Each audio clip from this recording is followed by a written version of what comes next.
Hello everyone and welcome back. We're back with another installment of the tractor model history videos. In this video we will be going through the Massey Ferguson 135. We will talk about when they were manufactured, specifications such as available engines, available gearboxes and available extras like multi-power. So sit back, grab a drink as we talk about the Massey Ferguson 135. We start off in 1964 where the Massey Ferguson has just been introduced at the Smithfield show. The Massey Ferguson succeeded the Massey Ferguson 35, which was the successor of the Grey Fergie. The Massey Ferguson 135 was built between 1964 and 1976, being produced at the Banner Lane plant in Coventry.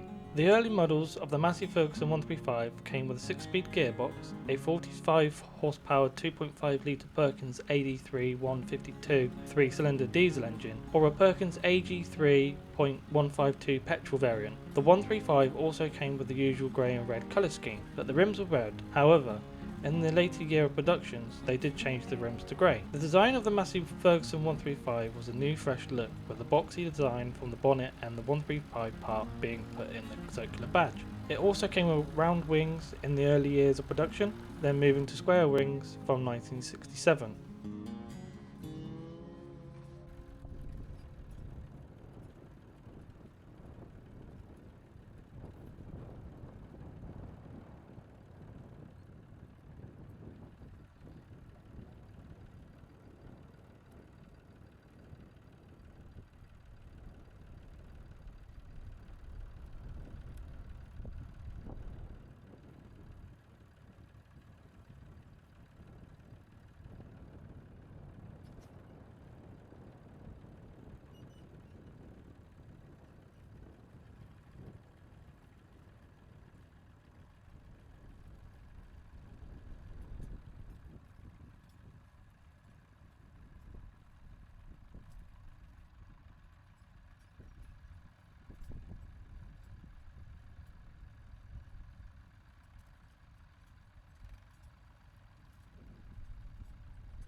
1968 was when Massey Ferguson first put multi-power on the Massey Ferguson 135. With multi-power being fit onto the tractor, it came with a 12-speed gearbox with a hydraulic clutch. For those that don't know what multi-power is an invention that allowed operators to shift between high and low power ranges without having to stop the tractor.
A year later, in 1969, the 135 did come with power steering, however that was an option. From the 1970s, the 135 received an update and was given an 8-speed gearbox. This would have made it faster on the roads travelling from field to field or even back to the yard. This was also when you could have either a QD cab or a 2-door Scirocco flexi cab.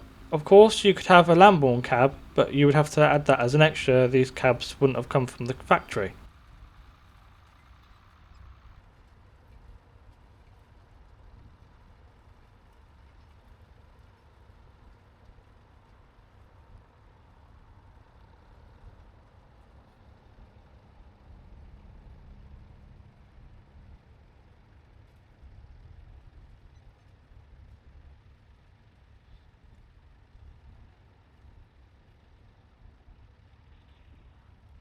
Massey Ferguson did make industrial versions of the 135. From what I've seen, they've called them 2135, MF20, or in preservation, a lot of owners have kept them as 135s.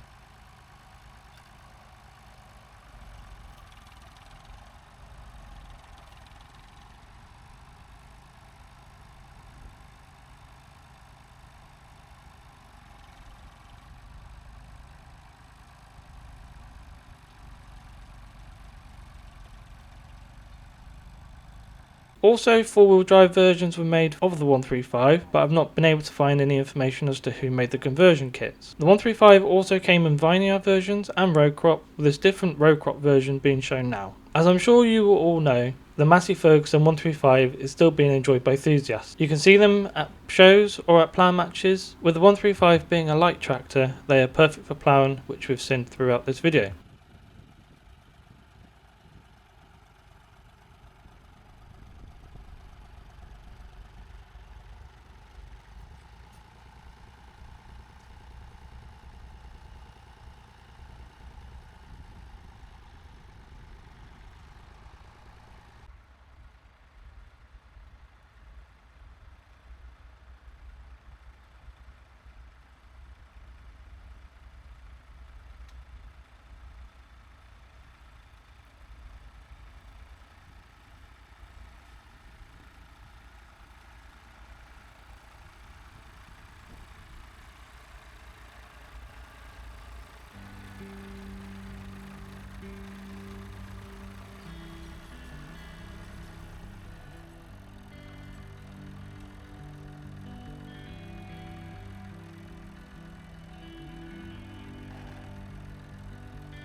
We hope you all enjoyed going through the history of the Massey Ferguson 135. If you did, we would appreciate if you could leave a like and subscribe, it is free. If you have any stories of working with one, or if there's anything I've missed, please do write it in the comments below. We do read all the comments and we do reply to all the comments. We will see you again next week at 7 PM with another video.